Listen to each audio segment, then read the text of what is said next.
साथ विवेक पांडे।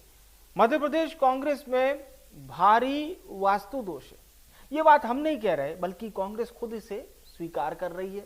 इस दोष के निराकरण के लिए प्रदेश कांग्रेस अब आगे आ गई है। सबसे पहले मध्य प्रदेश कांग्रेस के प्रदेश कार्यालय यानी कि इंदिरा भवन पीसीसी के मुख्य गेट को बंद कर दिया गया। इतना ही नहीं, मध्य प्रदेश कांग्रेस को अब लगता है कि पीसीसी में नीरसता भरा माहौल है, इसीलिए अंदर की बिल्डिंग में मरम्मत के काम शुरू कर दिए गए। अब बहुत जल्द पूरे पार्टी कार्यालय में रंगारोगन किया जाएगा। लोकसभा चुनाव के बाद अब राजनीतिक गलियारे में सबसे ज्यादा चर्चा अगर किसी बात की है तो वो है कांग्रेस कार्यालय के मुख्य गेट पर ताला लगाना। कांग्रेस के प्रदेश अध्यक्ष जीतू पटवारी ने कार्यालय में वास्तु दोष के चलते मुख्य दरवाजे को बंद कर दिया। मध्य प्रदेश कांग्रेस कमेटी के कुछ पदाधिकारियों का यह भी मानना है कि कांग्रेस मुख्यालय में वास्तु दोष हो गया है। इसी कड़ी में पार्टी कार्यालय के मुख्य द्वार को बंद करके दूसरे गेट को खोल दिया गया। कांग्रेस को दरअसल 2023 विधानसभा चुनाव में करारी हार मिली। लोकसभा चुनाव के दौरान हजारों की संख्या में कांग्रेस के कार्यकर्ता बीजेपी में शामिल हो गए। कई विधायकों ने बीजेपी का दामन थाम लिया। ऐसे में कांग्रेस को कहीं ना कहीं ये लग रहा है कि पार्टी कार्यालय में कोई वास्तु दोष तो नहीं। इसी कड़ी में मुख्य गेट बंद करने का निर्णय लिया गया। इसके पहले भी तत्कालीन प्रदेश कांग्रेस अध्यक्ष कमलनाथ ने भी वास्तुविदों की सलाह पर मेन गेट से आवागमन को बंद कर दिया था। वे सिंधु भवन आने वाली सड़क वाले गेट से आना जाना करते थे, लेकिन तब भी मुख्य द्वार खुला था। वहां से भी कई नेताओं का आना जाना होता था। अब इस गेट को पूरी तरह से बंद कर दिया गया है। गौरतलब है कि नवंबर 2023 में मध्य प्रदेश में हुए विधानसभा चुनाव में कांग्रेस बीजेपी से बुरी तरह से पराजित हुई। पार्टी को सिर्फ 66 सीटों पर ही संतोष करना पड़ा। वहीं बीजेपी ने बंपर बहुमत के साथ 163 सीटें जीती, जबकि एक सीट भारत आदिवासी पार्टी के खाते में गई। इधर लोकसभा चुनाव की प्रक्रिया के दौरान दर्जनों की संख्या में कांग्रेस के विधायक, पूर्व विधायक सहित कई वरिष्ठ नेता बीजेपी में शामिल हो गए। इन सभी घटनाओं को कांग्रेस वास्तु दोष के रूप में देख रही है। आज इसी मुद्दे पर विस्तार से चर्चा होगी। कुछ मेहमानों को आपके साथ जोड़ेंगे। उससे पहले इस मामले पर हमारे सहयोगी की रिपोर्ट देखिए, उसके बाद आपको सियासी बयानबाजी भी सुनाएंगे।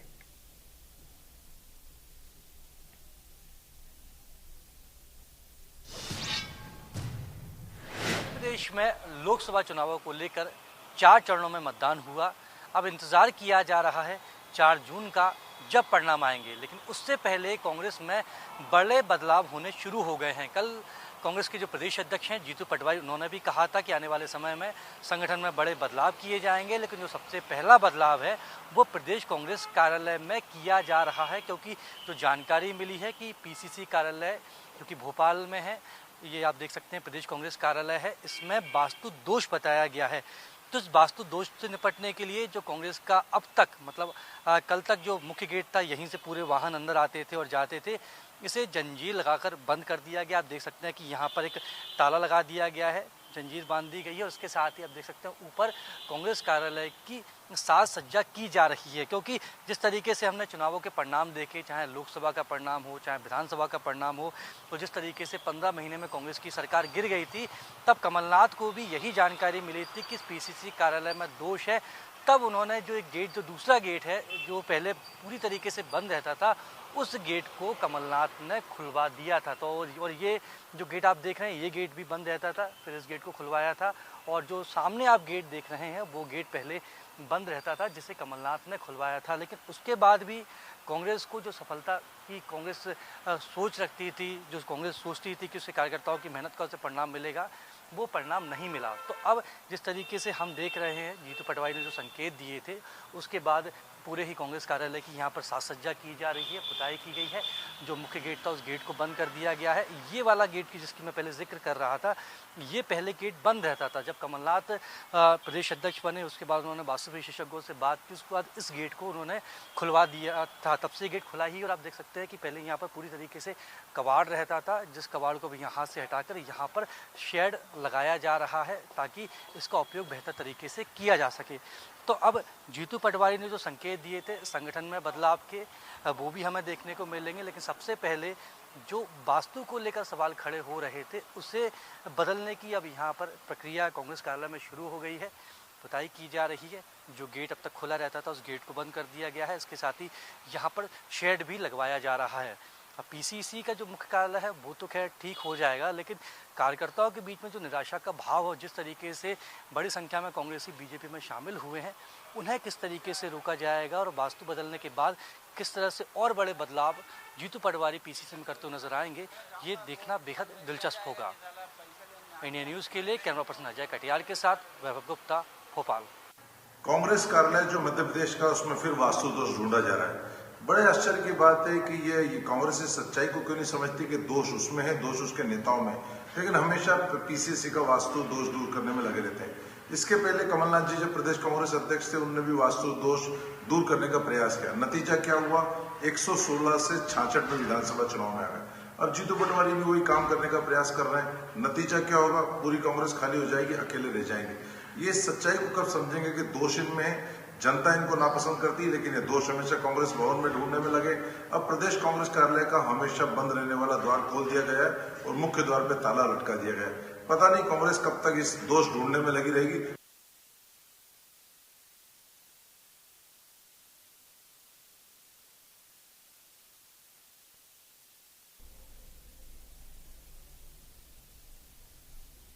और चलिए दो खास मेहमानों को आपके साथ जोड़ते हैं। सत्येंद्र जैन जी हमारे साथ जुड़ चुके हैं, प्रदेश प्रवक्ता हैं बीजेपी के, और राजेश तिवारी जी हमारे साथ जुड़ रहे हैं, प्रदेश प्रवक्ता हैं कांग्रेस पार्टी के। आप दोनों मेहमानों का बहुत स्वागत है। चर्चा की शुरुआत तिवारी साहब आपसे ही करेंगे। ये वास्तु दोष की क्या नई पटकथा कहिए, श्रृंखला कहिए, सामने आ गई है? ये तो चुनाव का खेल है, आमने सामने, और उसमें जनता सिरमौर करने वाली है, कब किसको तखत पे बैठा दे, कब किसको उतार दे।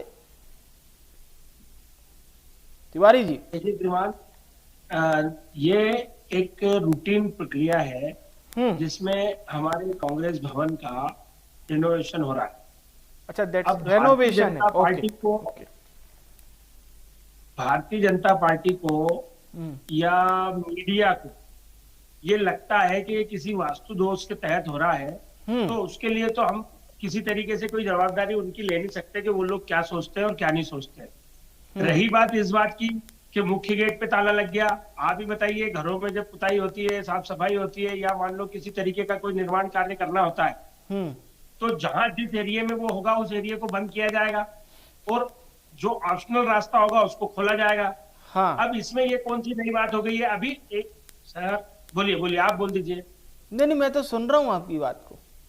हाँ, तो मेरा ये कहना है कि उसको जब ऑप्शनल रास्ते को खोला गया और जहां रेनोवेशन हो रहा है, अभी आपने जो आपके रिपोर्टर ने बोला और मैं इस डिबेट के स्टार्ट होने के पहले सुन रहा था कि वो खुद ही बता रहे थे कि एक शेड का निर्माण भी हो रहा है, ये हो रहा है, वो हो रहा है। जब सब आपको पता है तो मैं समझता हूं कि ये इस डिबेट की कोई आवश्यकता थी नहीं। वास्तु दोष है ये बोला किसने है? ये क्या किसी कांग्रेस के बड़े नेता ने, पदाधिकारी ने बोला है? ये तो एक अपने दिमाग की उपज बना के और बेवजह के प्रोपोगेंडा को फैलाया जा रहा है। अभी वर्तमान में पीछे जो हमारे पीसीसी चीफ है, नए हैं, युवा है और बहुत ऊर्जा है उनमें, और निश्चित रूप से जो जिस तरीके का पुराना रंग रोगन है, कुछ निर्माण में कमी है, पीछे बाकायदा एक कैंटीन भी बनाना चाह रहे हैं, जो कि कार्यकर्ता जब बाहर से पूरे प्रदेश से वहां पर आते हैं तो उन लोगों के लिए चाय की व्यवस्था करने के लिए ऊपर एक जो पीसीसी अध्यक्ष के रूम के बाहर एक छोटी सी जगह बनी हुई थी जहां से चाय नेताओं को मिला करती थी। अब सारे कार्यकर्ताओं को के लिए भी एक व्यवस्था करने का विचार बनाया गया है और उसके तहत एक कैंटीन बनाया जा रहा है। तो कोई बड़ा निर्माण किया जाएगा, शेड लगाया जाएगा, तो कहीं ना कोई रास्ता तो बंद करना ही पड़ेगा। रही बात कमलनाथ जी की, तो जो हमारे पुराने साथी थे, कांग्रेस की खाकर, कांग्रेस की बजा कर, कांग्रेस के नाम पे जिन्होंने प्रदेश में नाम कमाया जी, और अपनी दोगली के कारण वो भारतीय जनता पार्टी में चले गए और आज वे बेवजह की बात कर रहे हैं कि कमलनाथ ने 166 से 116 से 66 पे आ गए। उनको मैं बता देना चाहता हूं कि कमलनाथ जी जब अध्यक्ष बने थे उसके बाद सरकार बनाई, किन्हीं लोगों की वजह से, किसी वास्तु की वजह से नहीं, गद्दार लोगों की वजह से, सलूजा जैसे लोगों की वजह से हमारी सरकार गिराई दी गई, जो कि एक आम जीवन के जो अलग अलग राजनीति के अंदर जिस तरीके का भी वैमनस्य का भाव आ रहा है, भारतीय जनता पार्टी के लोग कांग्रेस के लोगों को डरा धमका कर अंदर लेने का प्रयास कर रहे हैं भाजपा में, उसी तहत हमारे उस वक्त के विधायकों को खरीदा गया, डराया गया और उन सबको ले जाके उन्होंने सरकार को गिरा दिया। उसके बाद फिर जो दूसरा चुनाव आया और उस चुनाव में कमलनाथ जी ने चुनाव लड़ा, अब उसको वास्तु दोष से जोड़ना तो मेरी नजर में पूरी तरह से मूर्खता है। भाई वो चुनाव जब लड़े तो जीते, और उसके बाद जिस तरीके से सरकार को गिराया गया, और अगली बार जब सरकार के समय आए और अगर मान लो सरकार हारी या हमारी कांग्रेस पार्टी हारी, तो उस वक्त आप उसको वास्तु दोष से जोड़ रहे हैं, ये बिल्कुल ठीक नहीं है। हमारा तो सिर्फ ये कहना है कि अभी वर्तमान में ठीक है, तो आप एक काम करिए राजेश तिवारी जी, पूरे प्रदेश का जो मीडिया है, आप अगर ये कह रहे हैं कि ये जानकारी तथ्यों से एकदम अलग है, उलट है, इसमें किसी प्रकार का सोर्स शामिल नहीं है, और कमलनाथ जी को लेकर जो जानकारी दी गई उसमें भी सोर्स नहीं है, तो पूरे प्रदेश का जो मीडिया है जो अलग अलग तरह से इस खबर को प्रचारित और प्रसारित कर रहा है, आप एक प्रेस नोट जारी करवा दीजिए कांग्रेस मीडिया विभाग अध्यक्ष द्वारा, तो खंडन हो जाएगा ना। आप मीडिया को आप कह रहे हैं कि इसका तथ्य परख नहीं है, तो मध्य प्रदेश का पूरा मीडिया, जितना मीडिया संस्थान है प्रमुख, जिन्हें आप जानते हैं वो भी, जिन्हें नहीं जानते हैं वो भी, वो इसको प्रचारित प्रसारित कर रहा है, समझा रहा है, बता रहा है कि विथ सोर्सेज हम कोई चीज बता रहे हैं। हर चीज कैमरे पर और उसके हिसाब से नहीं प्रस्तुत की जाती है, कुछ सोर्सेज भी शामिल होते हैं इसमें। मुझे नहीं लगता कि ये कोई ऐसी बात है, ठीक है, एक्सेप्ट मत करिए, पर ये भी मत कहिए कि इस बात में दम नहीं है। पूरे प्रदेश का मीडिया इस बात को छापा है, ठीक है, पूरे प्रदेश का मीडिया इस बात को छापा है, इस बात को आप मानिए, और नहीं तो इसका पूरा जानकारी जुटाइए पहले। तकरीबन 20 संस्थान मैं बता दूंगा, ठीक है। चलिए मैं सत्येंद्र जी का रुख करता हूं। सत्येंद्र जी पहले मेरी बात तो सुन लीजिए, अब आपकी बात। ठीक है सर, ठीक है सर, 6 मिनट आपको समय दिया हूं, प्लीज बीजेपी प्रवक्ता से भी कुछ ले लें प्रतिक्रिया, पूरा समय इसलिए मैंने फर्स्ट ऑफ फेज में आपको दिया विदाउट इंटरप्ट। सत्येंद्र जी, पहली प्रतिक्रिया इस बात पर, क्या आप लोगों ने कोई ऐसा आकर्षण कर रखा है कि कांग्रेस के नेता हो, कार्यकर्ता हो, जनप्रतिनिधि हो, वो बिल्कुल आप लोगों की पार्टी की तरफ खींचे चले आ रहे हैं? ये कैसा आकर्षण है? देखिए निस्संदेह ये आकर्षण तो है। ये हमने क्या है, हमने अपने पितरों को माना है, हमने अपने जो दोष है ना, हमारी नीतियों को हमने सशक्त किया है, उसके कारण आ रहे हैं। और हमारी नीतियां स्पष्ट हैं। हमारे पितरों ने कहा, डॉक्टर श्यामा प्रसाद मुखर्जी जी ने कहा कि जहां हुए बलिदान मुखर्जी हुआ है, कश्मीर हमारा है और वह पूरा का पूरा है। हमने संकल्प लिया, डॉक्टर श्यामा प्रसाद मुखर्जी जी ने बलिदान दिया कश्मीर को एक करने के लिए, धारा 370 हटाने के लिए जी। आज भी हमारे वो एजेंडा में रहता था।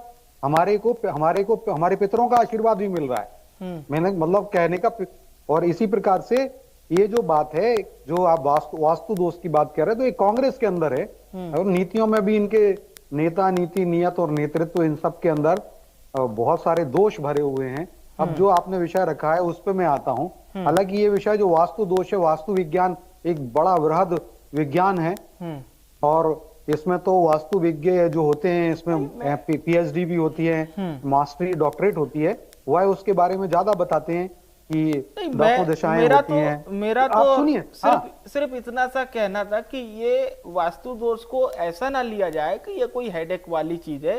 तिवारी साहब, आपसे भी, ये नॉर्मल सी चीज अगर है तो इसको स्वीकार करने में क्या दिक्कत है? आप विवेक जी क्या है, अभी फिलहाल सत्येंद्र जी से। हाँ बिल्कुल, बोलिए बोलिए।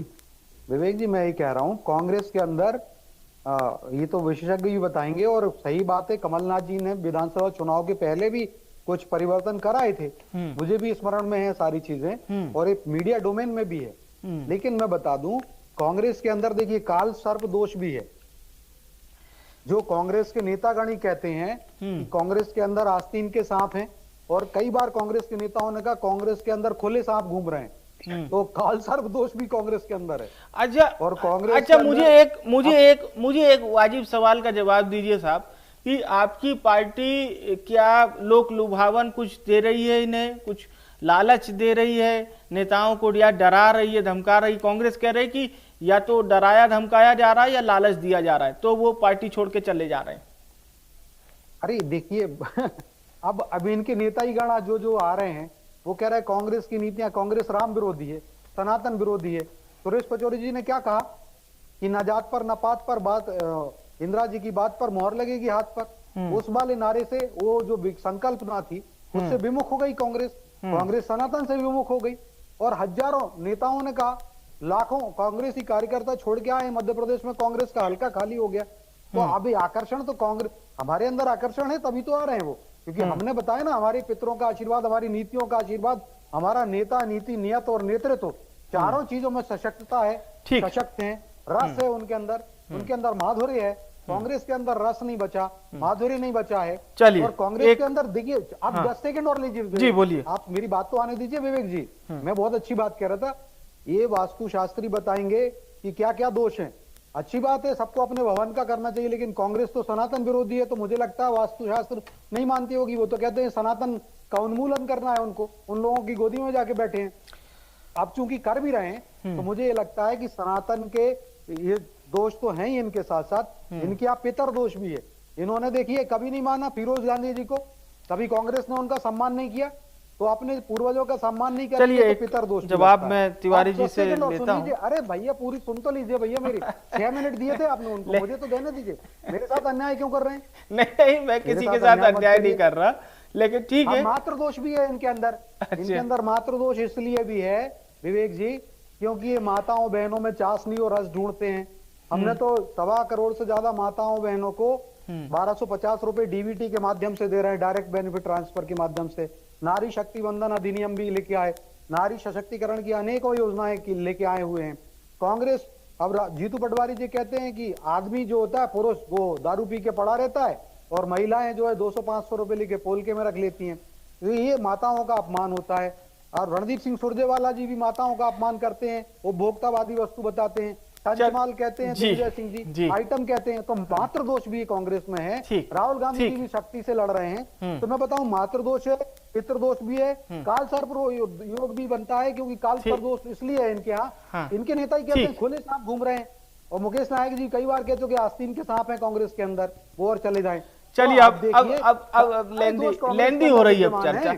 मैं तिवारी साहब का रुख करूंगा। तिवारी जी, नए प्रदेश अध्यक्ष पार्टी को मिले, लेकिन अपेक्षाकृत जो एक मजबूती मिलनी चाहिए थी, खैर वो तो आप ही बता पाएंगे कितनी मजबूती मिली, पर ये जो पार्टी छोड़कर नेताओं के जाने का सिलसिला चल पड़ा, तो इसका दोष सिर्फ बीजेपी को देना कितना हद तक सही है? देखिए सर, पहले तो मैं सबसे पहले आपकी उस बात का जवाब देना चाहूंगा कि जब मैंने कहा कि मीडिया जनित भी हो सकता है और भाजपा जनित भी हो सकता है, तब आपने कहा कि एक प्रेस नोट जारी करना चाहिए। तो आपको मैं बता दूं कि जितने भी मीडिया चैनल्स या न्यूज चैनल्स पे इस तरीके की बात चल रही है, उस पर जीतू पटवारी जी का बयान चल रहा है, तो उसके बाद तो कोई प्रेस नोट जारी करने की जरूरत ही नहीं है। उन्होंने कहा रिनोवेशन कर रहे हैं, नया कर रहे हैं, और इसलिए गेट बनाया बंद किया, इसलिए ऐसी कोई बात ही नहीं है। तो उसके बाद तो कोई प्रेस नोट अलग से जारी करने की बात नहीं है। दूसरी बात, अब सत्येंद्र जैन साहब जो कह रहे हैं कि पितृ दोष है या उनके पितरों का आशीर्वाद है, तो शायद वो अटल बिहारी वाजपेयी जी को भूल जाए।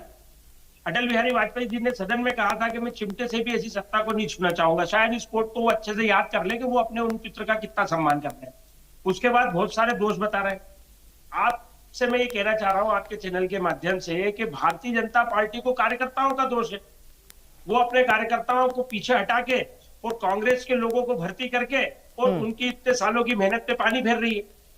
भारतीय जनता पार्टी जब अपने आप में देश की सबसे बड़ी पार्टी मानती है, विश्व की सबसे बड़ी पार्टी मानती है, तो उसको आखिर जरूरत क्या है दूसरे राजनीतिक संगठन के लोगों को प्रलोभन देके या डरा के या धमका के अपने साथ मिलाने का?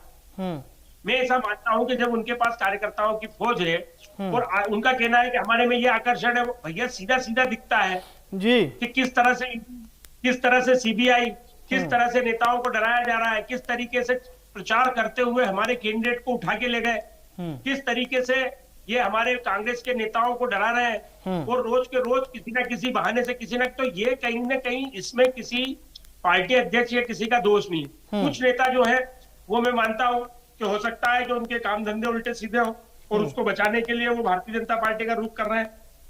कुछ लोग डर के कर रहे हैं और कुछ लोग केवल सत्ता का लाभ लेना भी चाहते हैं, और उनको ऐसा लगता है जैसे ज्योतिरादित्य सिंधिया जी ने किया था, उनको बंगला नहीं मिला, दिल्ली वाला बंगला छिन गया, राज्यसभा में फर्स्ट नंबर नहीं मिल रहा है, ये नहीं हो रहा है, वो नहीं हो रहा है, मेरे आदमी को मंत्री नहीं बना रहा हूं। इन सब बातों को लेकर नाराज होकर बोल दिया कि मैं कांग्रेस की नीति से नाराज हूं। बहुत सारे नेताओं का भी जैन साहब जिक्र कर रहे थे कि सब लोग ऐसा जाके बोल रहे हैं कि भाई सनातन विरोधी है या राष्ट्र विरोधी है या ये विरोधी है या वो विरोधी है। अरे बहुत सीधी सी बात है, जिस व्यक्ति को जब तक पार्टी में रहना था उसने खूब लाभ कमाया, पचौरी जी का नाम लिया उन्होंने, मैं उनको कोट नहीं करना चाहता था, पर मैं बोलना चाहता हूँ पचौरी जी ने जीवन में कोई चुनाव नहीं जीता, जनता की तरफ से कभी वो चुन के नहीं गए, उनको कांग्रेस ने इतने बड़े बड़े पदों पर रखा, केंद्रीय मंत्री बनाया, इतना सम्मान दिया, और अपने उम्र के अंतिम पड़ाव पे ऐसा क्या नजर आया कि कांग्रेस को छोड़ के जा रहे हैं और बोल रहे हैं कि ये भाई पार्टी नीतियों से बाहर चली गई है। ये बात आप समझ में आ रही है? जब लगातार केंद्रीय मंत्री बने हुए थे, जब लगातार बड़े बड़े पदों पे बने हुए थे, खुद पीसीसी चीफ बनके कांग्रेस को मध्य प्रदेश में ला ना पाए, वो व्यक्ति अगर पार्टी छोड़ के जा रहा है अपने जीवन के अंतिम सालों में, और वो ये कह रहा है कि पार्टी अपनी नीतियों पे नहीं चल रही है, तो ये सिर्फ उनकी महत्वाकांक्षा थी, उनकी मनोकामना थी, और वो वहां जाके जो भी सोचते हैं, जैसा भी सोचते हैं, उसके लिए वो गए। तो मैं किसी व्यक्ति विशेष की बात करना चाह रहा था, पर सत्येंद्र जैन जी ने बोला, तो मैं बताना चाह रहा हूँ कि जितने भी हमारे कांग्रेस के नेताओं को, ठीक है सर, जवाब ले लेते हैं सर, समय खत्म हो रहा है, जवाब दीजिए। समय की सीमाएं होती हैं सब, ठीक है, ये डिबेट चैनल की डिबेट है, कांग्रेस का चैनल तो है नहीं, अपने अपने घर पे बोल रहे हैं। ठीक है सर, प्लीज देखिए, हाँ मैं बता दूं, देखिए जिस प्रकार से मेरे मित्र कह रहे हैं, आप देखिए हमारे तो आज 163 विधायक ऑलरेडी हैं, आप कांग्रेस के अगर 3 विधायक तो आ ही गए, अब और दर्जनभर आ जाए तो हम क्या करें? उसमें कांग्रेस के अंदर कोई ना कोई दोष तो है, पितर दोष है, कालसर्प दोष है, या फिर वास्तु दोष है, वो सब कांग्रेस तय करे, या संगठन के अंदर दोष है। अब हम उसमें समीक्षा नहीं करेंगे, लेकिन दोष तो है, और जिस प्रकार से ये निकल के आ रहा है, अब इनको कौन सा भय दिया जा रहा है? आप देखिए जगह जगह पे अभी कह रहे कोई नेता में चुने हुए नेता नहीं थे पचौरी जी, अब रावत जी तो 6 बार के विधायक हैं, वो भी छोड़ के चले आए, क्या बात करते हैं? और 163 रोज बोल रहे हैं, आप सुन रहे हो कि नहीं जैन साहब, आप सुन रहे हो कि नहीं रावत साहब को? वो बोल रहे हैं मैं नहीं गया, मैंने कोई इस्तीफा नहीं दिया। अरे भैया, जिस आप सुन लीजिए राजेश जी, आपके आज ही आपके कहने से क्या होता है? पढ़ के आया करो, रावत जी ने भी पता बोला रहता है नहीं रहता। ठीक है तिवारी जी, एक बार मैं पार्टी में हूँ। विवेक जी, चलिए ठीक है, आज कांग्रेस पार्टी ने विधानसभा के लिए लिख के दिया है, शर्म आनी चाहिए, ये कांग्रेस का पैरोकारी कर रहे हैं मेरे मित्र हैं, मैं बोलना नहीं चाहता, हालांकि हमारे प्रधानमंत्री जी ने तो कहा है कि राहुल गांधी जी मूर्खों की सरदार के गैंग के हैं, क्योंकि वो भारत का अपमान करते हैं। लेकिन मैं फिर भी कहूंगा राजेश तिवारी जी को, आज ही कांग्रेस ने लिख के दिया है कि उनकी सदस्यता बर्खास्त की जाए, उन्होंने पार्टी विरोधी काम किया। अभी कह रहे अरे भगवान की बात कर रहे हो राजेश जी, यार आप पढ़ के आया करिए, आप अपने आप को डिफेंड कर, अरे हार्दिक पटेल, चलिए ठीक, अरे कांग्रेस को लाखों कांग्रेस ही छोड़ के जा रहे हैं, उसके बाद भी इनको पता नहीं, शर्म आनी चाहिए। और इन्होंने कहा कि मूर्खता है, वास्तुशास्त्र मूर्खता है। भैया तिवारी जी, मुझे तो धिक्कार होता है, आप तिवारी हैं, ब्रह्म तत्व से भरे हुए हैं, लेकिन आपने वास्तुशास्त्री, जितने भारत के वास्तुशास्त्री हैं जो सनातन आस्थाओं में रहते हैं, उनका ठेस पहुंचा दी आपने कह दिया वास्तुशास्त्र। चलिए ठीक है सर, ठीक है सर, अब समय की भी अपनी सीमा होती है। मैं शुक्रिया धन्यवाद करूंगा आप दोनों सम्मानित जनों का इंडिया न्यूज से खास बातचीत करने के लिए, धन्यवाद। वास्तु दोष को लेकर चर्चा हो रही थी, कांग्रेस पार्टी की ओर से कहा गया कि वास्तु दोष तो है ही नहीं, फिर वास्तु दोष की खबर कहां से आई? गेट पर ताला अगर लगा हुआ मिला, वहां से वास्तु दोष की बात शुरू हुई। पर वास्तु दोष की बात सिर्फ ये साल 2024 में नहीं हो रही है, 2022 में भी हुई थी, 2023 में भी हुई थी, और तब भी चर्चाएं इसी तरह से चल रही थी कि कमलनाथ जी ने क्या कुछ वास्तुविदों के कहने पर एक दूसरा कैबिन बनाया। अब ये वाली भी चर्चा चल रही है, टेन्योर जीतू पटवारी जी का है, जिसको लेकर उन्होंने भी खंडन किया है। खैर, ये दूसरी बात है। बीजेपी को चुटकी लेने का एक बहुत अच्छा खासा मौका मिल गया। बीजेपी ने यह कहा कि इनके सिर्फ वास्तु दोष नहीं है, कई तरह के दोष से ये पार्टी घिरी हुई है जो मंथन ही नहीं करना चाहती है। फिलहाल ये दोष से निपटना और फिर कांग्रेस पार्टी में क्या कोई नई ऊर्जा आएगी इस वास्तु दोष से निपटने के बाद, अगर ये वाकई में जेन्युइनली तौर पर है जैसा कि फिलहाल बताया जा रहा है, तो इससे दोष से निपटने के बाद कांग्रेस में क्या एक नई ऊर्जा आएगी, इसका लाभ कांग्रेस को आने वाले समय में मिलेगा, ये हम देखेंगे। फिलहाल के लिए बड़ी बहस में इतना ही।